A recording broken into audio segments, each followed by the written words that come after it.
On the night of September 26, 1983, the Soviet Union's Serpukhov 15 Early Warning Command Center sat buried deep inside a forest south of Moscow, an installation built during the height of Cold War nuclear tension to monitor U.S. missile launches using a new generation of Soviet satellite detection systems called Oko. And it was here, just past midnight, that Lieutenant Colonel Stanislav Petrov, a 44-year-old officer of the Soviet Air Defense Forces, reported for duty as the watch commander, a role that placed him directly at the center of the USSR's nuclear alert network. His job was simple in definition, but unimaginably heavy in consequence. If the system detected an American missile launch, he was required to immediately report it as an authenticated attack to his superiors, triggering a series of decisions that could lead to a full Soviet counterstrike. That night began quietly, with the usual technical readouts, routine status checks, and occasional communication updates from the satellite constellation in orbit. But at 0015, a sudden alarm shattered the monotony as the Oko system reported that one American intercontinental ballistic missile had been launched from a U.S. base, its infrared sensors signaling what appeared to be the heat flare of a missile rising from a Minuteman silo. Sirens sounded in the control room, red lights flashed on the consoles, and the computers automatically shifted the system to its highest internal urgency level. Yet despite the alarm's intensity, the atmosphere inside the bunker did not immediately descend into panic because Petrov understood that the system was new, untested in real conditions, and known to occasionally produce false readings due to unexpected reflections or satellite interference. However, protocol dictated that any alarm, regardless of its perceived reliability, had to be treated as real until disproven, and Petrov's responsibility was not to speculate, but to follow procedure, verify system consistency, check for corroboration from ground-based radar, and forward the alert up the chain of command if verification supported a real launch. As the officers around him waited for his judgment, the computer system issued a second alert. A second missile launch had been detected from the same region in the United States within seconds. A third alert followed, then a fourth, then a fifth. The Oko system was now indicating that the United States had launched multiple ICBMs toward the Soviet Union, each one capable of carrying nuclear warheads many times more powerful than the bomb dropped on Hiroshima. According to the Soviet nuclear doctrine of the era, a confirmed multi-missile launch from the United States was to be interpreted as the beginning of a nuclear first strike. The expectation under wartime planning was that the Soviet leadership would be warned within minutes so that a retaliatory strike could be ordered before incoming warheads destroyed the command structure. Inside Serpukhov 15, the tension rose sharply as operators looked to Petrov for a decision, and Petrov himself understood that, by procedure, the next step was to classify the event as an authentic American nuclear attack and immediately inform the Soviet General Staff. If he did this, the alert would escalate rapidly through the Soviet command hierarchy, from the General Staff to the Politburo, then to the highest authority, then General Secretary Yuri Andropov, who was known for having an especially suspicious view of U.S. intentions. The geopolitical climate was dire. Earlier that month, Soviet forces had shot down Korean Airlines Flight 007, killing 269 civilians, including a U.S. congressman, and American rhetoric had hardened sharply in response. President Ronald Reagan had recently called the USSR an evil empire, and U.S. military exercises were increasingly aggressive in tone. Soviet leadership feared that the United States might use the heightened tension as cover for a surprise nuclear attack, a fear reinforced by Andropov's poor health and growing paranoia. In other words, the situation in late 1983 was prime for misunderstanding. But despite the computer system showing what appeared to be 5 missile launches, Petrov felt uneasy. His military training, his technical expertise, and his understanding of U.S. nuclear strategy told him that something about the alarm did not fit. The United States had over 1,000 deployed nuclear warheads capable of striking the Soviet Union, and strategic doctrine at the time assumed that any first strike would be massive, overwhelming, and designed to cripple Soviet retaliation by hitting hundreds of targets simultaneously.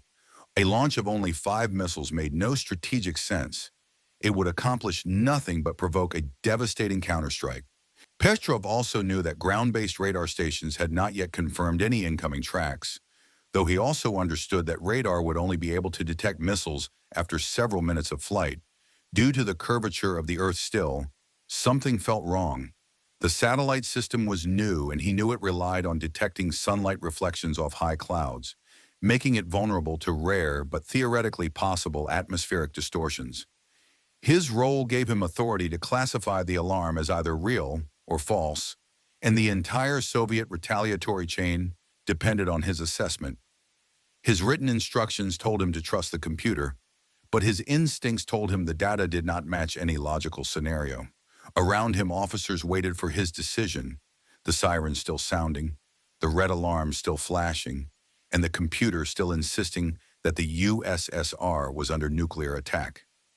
The clock was ticking, and Petrov knew that if he misjudged the situation, he might be responsible for failing to warn the USSR of a real U.S. first strike, or conversely, for initiating the process that would lead to a Soviet nuclear launch based on false information. After analyzing the system's telemetry, cross-checking multiple data channels, and thinking through the strategic logic, Petrov made his decision. He classified the alarm as a false alarm and refused to report it as an authenticated attack. Operators around him were stunned. The computer still showed incoming missiles. His superiors, when he contacted them, demanded to know why he had not forwarded the alert. Petrov simply repeated, "It is a false alarm." For several minutes, there was no confirmation either way. Only after the expected impact time passed with no explosions did the room breathe again. Ground-based radar, which by then should have detected any real missiles, reported nothing. Slowly, the computer system cooled down and exited its emergency mode. Petrov's assessment had been correct. No missiles had been launched from the United States. The Soviet Union had not been attacked. Nuclear war had been avoided. The cause of the false alarm was later identified as a rare alignment of sunlight, high-altitude clouds, and the orbiting satellite's infrared sensors, which had misinterpreted reflective patterns as missile launches. It was an event the system's designers had not predicted. In the immediate aftermath, Petrov was not celebrated. Instead, he was questioned, criticized for not following protocol, and suspected of having acted outside his authority. His superiors were embarrassed that the new satellite system had performed so poorly, and his decision exposed vulnerabilities in the Soviet early warning network that the government did not want to acknowledge. Because the incident occurred in utmost secrecy, it remained unknown to the Soviet public, the American public, and even most of the Soviet military establishment. The official investigation criticized Petrov for not filling in certain sections of his logbook and for incorrectly following procedure. Yet despite this, he was neither punished nor praised. He simply returned to work, aware that the world had narrowly avoided catastrophe, but unable to speak about it to anyone outside a small circle of classified personnel. The Soviet Union would only publicly acknowledge the incident after its collapse in 1991, when the retired commander of the Early Warning Service revealed Petrov's actions in an interview that stunned the world. In the days following the false alarm at Serpukhov 15, while Stanislav Petrov continued to perform his duties quietly, the internal Soviet investigation focused intensely on every detail of the incident, from the satellite data feed to Petrov's spoken commands to the operator logs. And though officials eventually determined that the Oko system had malfunctioned due to an exceptionally rare combination of sunlight and cloud reflections, the atmosphere around Petrov grew increasingly strained because the Soviet military hierarchy deeply disliked the idea that a single officer had overridden the computer system, especially at a time when the Soviet Union's leadership believed the United States was preparing for a potential surprise attack under the guise of its Able Archer 83 NATO command exercise. This meant Petrov's decision, though correct, exposed the Soviet government to a political truth they did not want to confront. Their early warning network, the crown jewel of Soviet strategic defense, was neither reliable nor stable, and acknowledging this weakness during the height of nuclear tension could undermine confidence in Soviet deterrence. As a result, Petrov received no praise, no commendation, and no promotion. Instead, he was quietly reassigned to a less sensitive position, sidelined as a way to protect the reputations of the engineers, generals, and ministers who had insisted that the Oko system was flawless. While Petrov's personal life began to feel the stress of the situation, his wife, unaware of what had happened, sensed that something inside him had changed.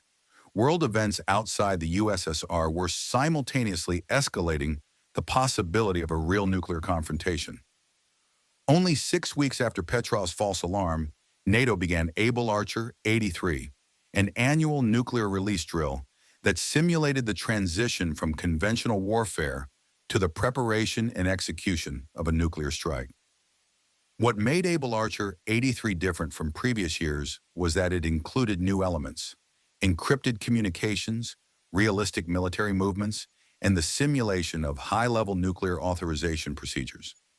These details, when viewed from the perspective of a paranoid Soviet leadership already convinced that the U.S. might launch a real first strike disguised as an exercise, caused deep alarm in Moscow's Soviet intelligence, especially the KGB's Operation Ryan, Raketno-Yadernoye Napadenia, meaning nuclear missile attack, had been tasked with finding signs of an imminent American nuclear attack, and analysts inside the Kremlin interpreted nearly every aspect of the NATO exercise as evidence of preparation for a real strike. That atmosphere of fear meant that if Petrov had not intervened on September 26, a false missile alarm combined with the heightened suspicion of early November could have led the Soviet military to respond aggressively, possibly even launch nuclear weapons preemptively. Meanwhile, the Oko system remained unstable throughout late 1983 and early 1984, forcing Soviet radar units and satellite operators to repeatedly cross-check false readings, and every glitch threatened to reignite panic within the upper Soviet command. Petrov, now quietly reassigned, watched the global situation deteriorate from the sidelines. Knowing how close the world had already come to disaster and deeply aware that the Soviet leadership's suspicion of the United States had only worsened since his long night inside Serpukhov 15. But outside the classified circles of Soviet command, the world carried on completely oblivious to the near-apocalyptic event. Even the United States had no idea that the Soviet system had misidentified 5 missile launches or that a single lieutenant colonel had prevented a reaction that could have ended civilization. It was only in the early 1990s, after the Soviet collapse, that the story began to emerge thanks to the testimony of General Yuri Votintsev, who had commanded the Soviet Early Warning Division at the time, and who revealed publicly for the first time that the USSR had come within minutes of triggering a nuclear retaliation based on faulty satellite readings. When the revelation reached the international press, Petrov, who had by then retired, living a quiet life in Fryazino, caring for his ill wife, found himself unexpectedly thrust into global attention. Western newspapers called him the man who saved the world, while interviews and documentaries sought to understand how he had managed to remain calm under such overwhelming pressure. Yet Petrov, in every interview, insisted that he was not a hero and had simply been the right person at the right time, crediting his skepticism, analytical thinking, and refusal to blindly trust automated systems as the factors that prevented a catastrophe. However, what made Petrov's decision so extraordinary was that he made it inside a rigid military culture where strict obedience was valued above independent judgment, and where deviating from protocol, even for good reason, could lead to severe consequences. The Soviet nuclear command structure had been built around the assumption that machines would react faster and more accurately than humans in the crucial first minutes of a nuclear attack. And yet Petrov had chosen to override automatic detection because he trusted human reasoning more than computer certainty. A mindset that later analysts argued was the single most important factor that prevented full nuclear escalation. As Western experts studied the incident, they noted that Oko's design flaws were far more dangerous than previously believed.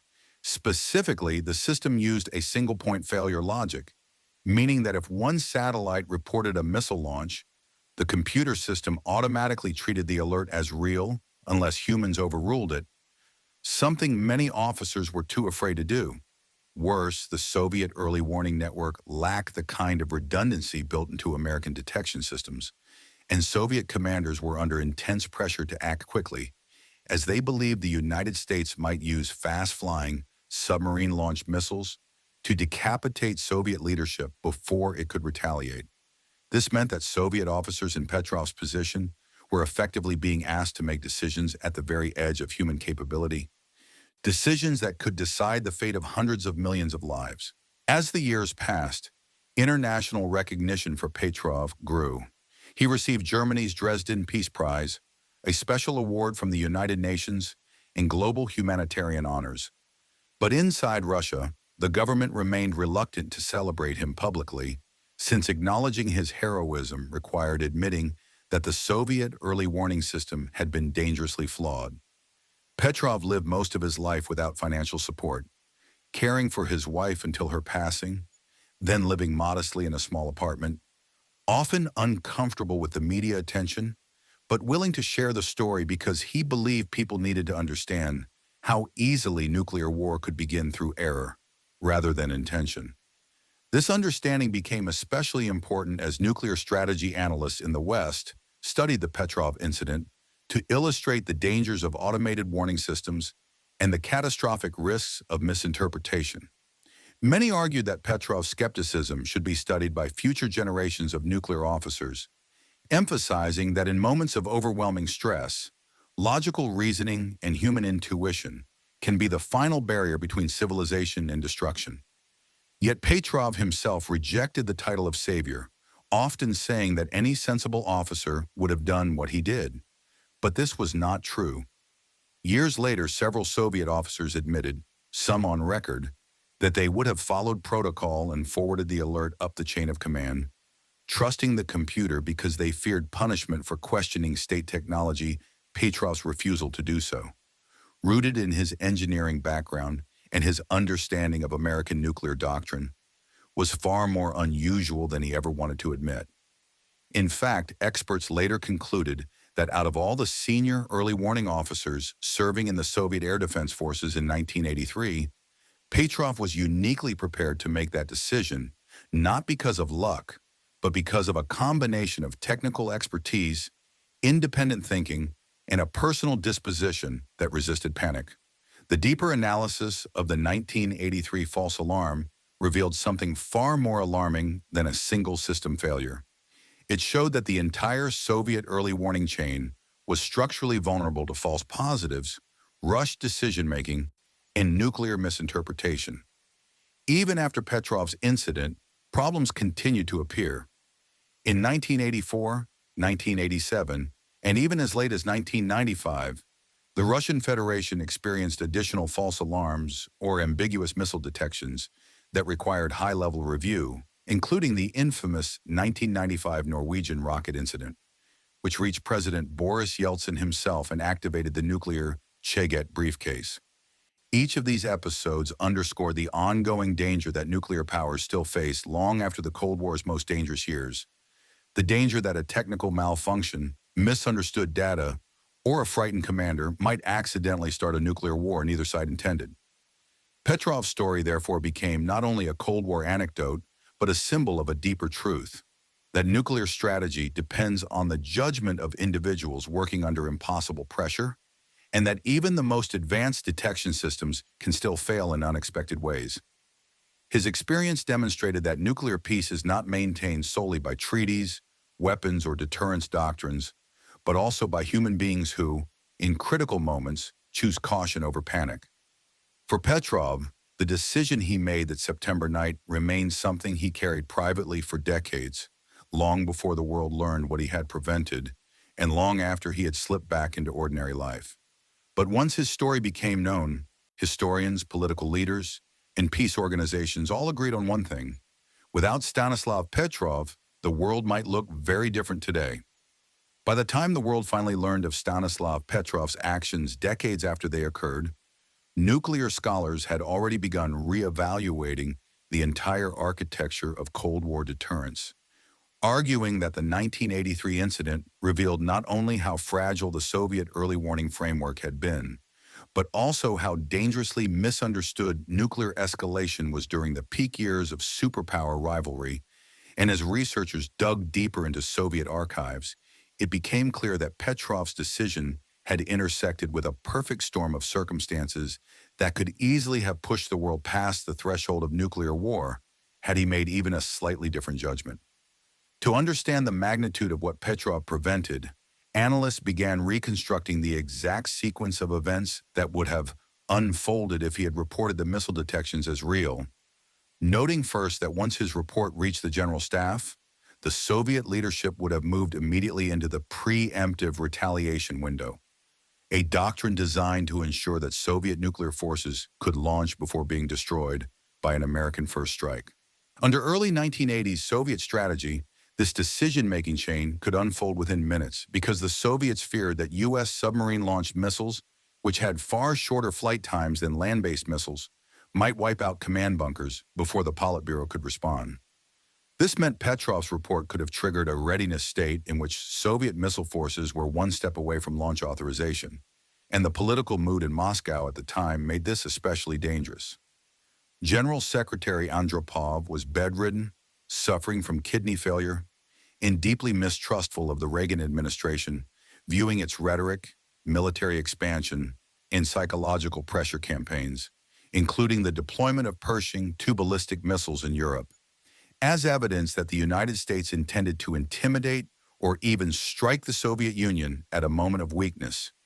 Soviet intelligence briefings circulated among the Politburo insisted that the U.S. was preparing for a decapitation strike, and Operation Ryan agents collected thousands of data points interpreted as signals of imminent attack, even though most were routine American activities misinterpreted through the lens of fear.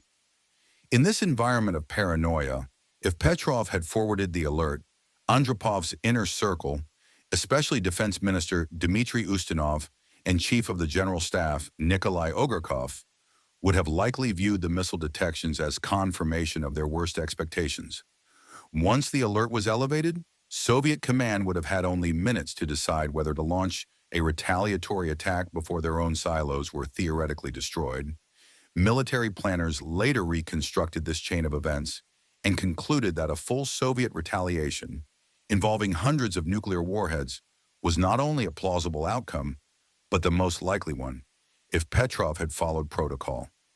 These warheads would have targeted American missile fields, bomber bases, submarine ports, major cities, and command infrastructure, and U.S. early warning systems detecting massive Soviet launches would have ordered an immediate counterstrike. In simulations run by both Western and Russian experts, the global result was the same: the widespread destruction of North America, Europe, and the Soviet Union, followed by nuclear fallout, climate disruption, and the potential collapse of global civilization. This is why Petrov's quiet insistence that it was a false alarm has been described as one of the most consequential acts of human judgment in modern history. Yet despite the gravity of what he prevented, Petrov himself lived with a mixture of ambivalence and emotional exhaustion regarding the incident. He did not view himself as a hero, nor did he consider his decision extraordinary.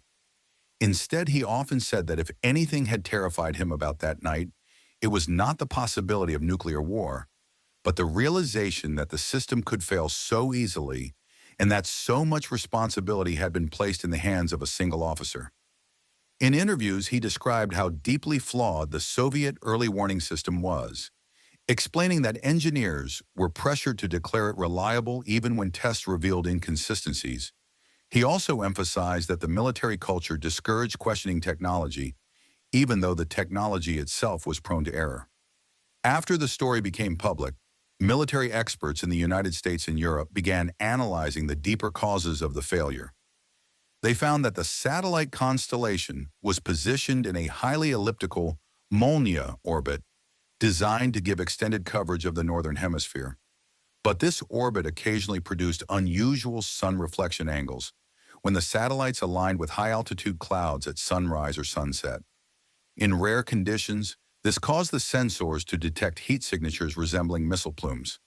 The Oko system's designers had believed such alignment was almost impossible, but the Petrov incident proved otherwise. prompting new investigations into both Soviet and American surveillance vulnerabilities. Surprisingly, when American analysts examined the event, they found that U.S. systems had also experienced near failures at various points during the Cold War. In 1979, a technician mistakenly inserted a training tape into NORAD's warning computers, simulating a massive Soviet attack and triggering the first stages of a U.S. alert. In 1980, a faulty computer chip produced false warnings of incoming missiles. In 1960, U.S. early warning radar mistook the rising moon for a Soviet missile launch. The pattern was clear. Both superpowers had come close to catastrophe multiple times, and in almost every case, it was human judgment that prevented escalation. Petrov's decision therefore became part of a larger narrative about the fragility of nuclear stability and the importance of reason over automation. Despite this, Petrov's personal life after retirement was far from comfortable. His wife, Raisa, suffered from severe illness for many years, and Petrov devoted much of his time to caring for her.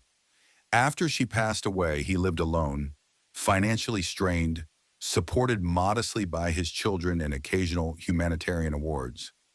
When journalists visited him, they found a man who was not bitter but tired. Tired of explaining the same story, tired of being labeled a hero, tired of carrying a burden the world only acknowledged after decades of silence. Yet many who met him were struck by his humility. He insisted that the world was saved not by heroism, but by basic logic and skepticism. He also repeatedly emphasized that the most dangerous aspect of the Cold War was not aggression, but misunderstanding.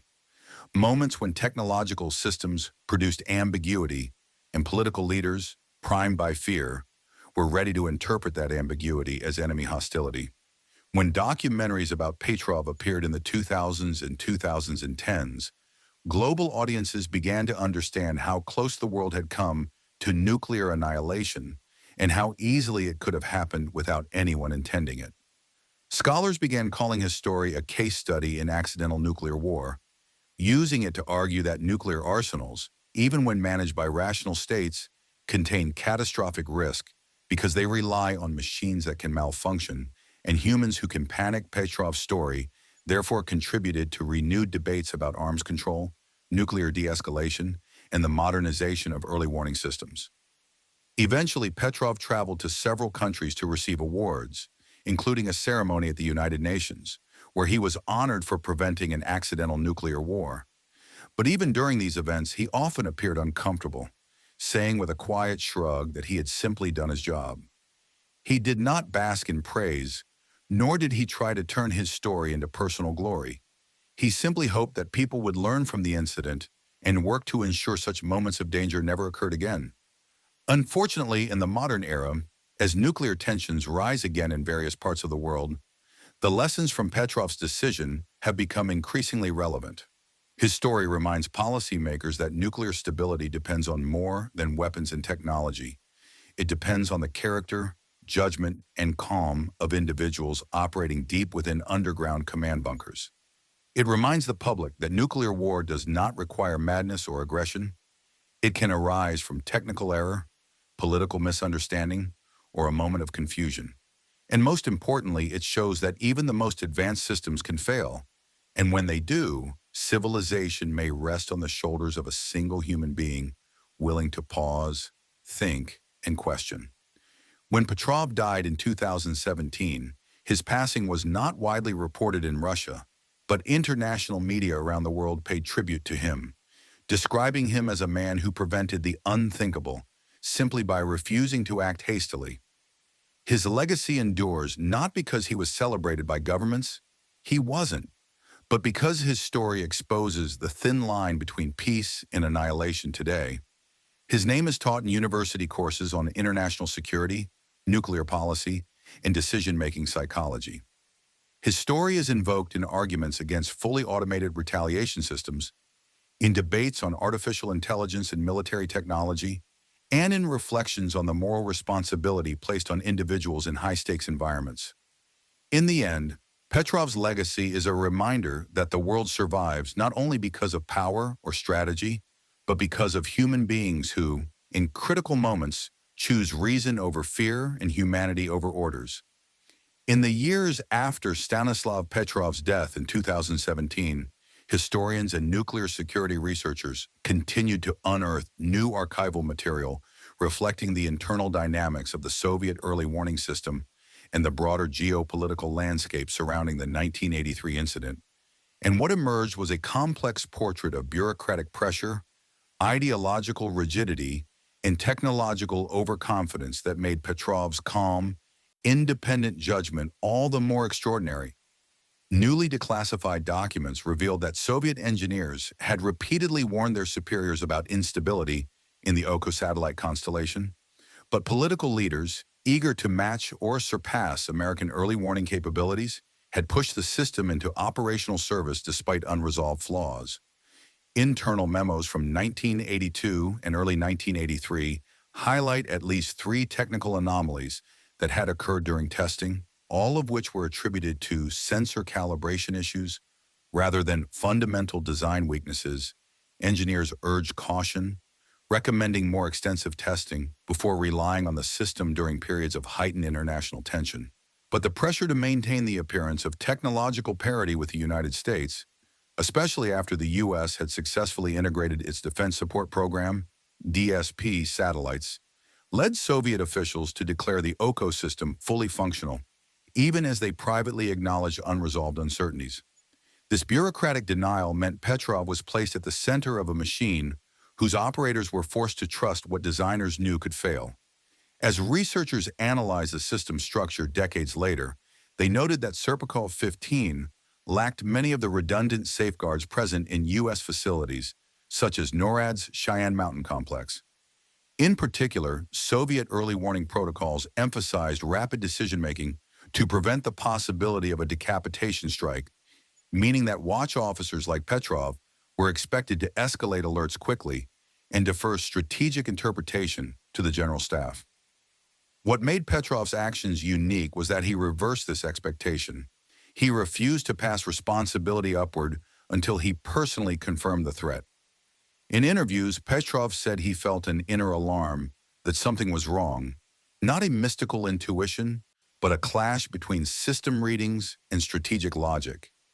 This conflict between protocol and common sense is now taught in military academies worldwide as a demonstration of how rigid systems can collapse when confronted with rare but catastrophic errors. Meanwhile, analysts studying the geopolitical environment surrounding the incident emphasized that Petrov's decision occurred during the most dangerous 12-month period of the entire Cold War. Throughout 1983, the Soviet Union was convinced that the United States was preparing for a nuclear first strike.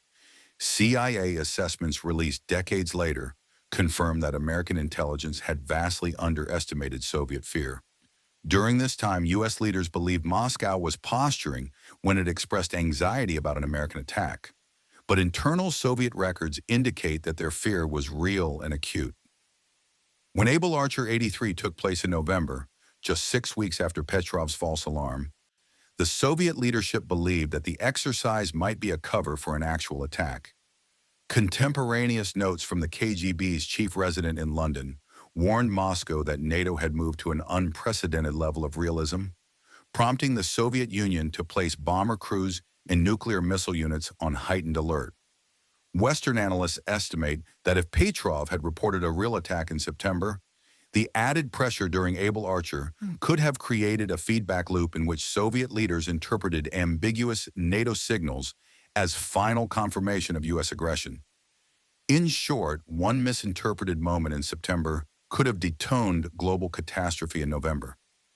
This revelation, made public in the late 1990s, deepened Petrov's legacy by showing that the world was trapped in multiple overlapping layers of misinterpretation, each capable of triggering escalation. Petrov's refusal to sound the alarm prevented the first layer from collapsing. Without his action, subsequent layers, military exercises, political paranoia, technical malfunctions, and state-level misreading might have cascaded into irreversible disaster. As scholars processed this layered fragility, they began to view Petrov not only as the man who prevented a nuclear war, but as the individual whose decision disrupted a chain reaction of escalating fear. Modern nuclear security experts frequently cite the Petrov incident when arguing against automated or AI-driven missile detection systems. The logic is simple. Machines cannot judge context. Machines cannot assess intent. Machines cannot recognize when data doesn't make sense. Only a human officer like Petrov could have noticed that 5 missiles did not match U.S. nuclear strategy. Historians often describe this as the Petrov principle.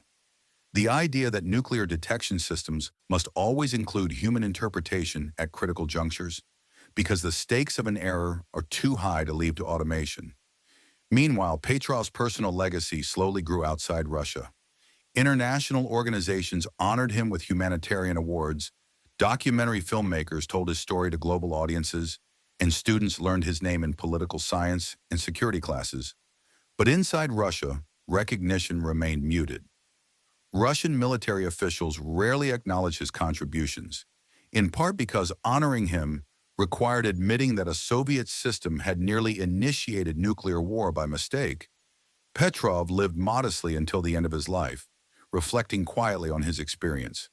When asked if he regretted anything, he once answered, "I regret that the world learned how close we came only after many years. People should know these things." Fragile pieces.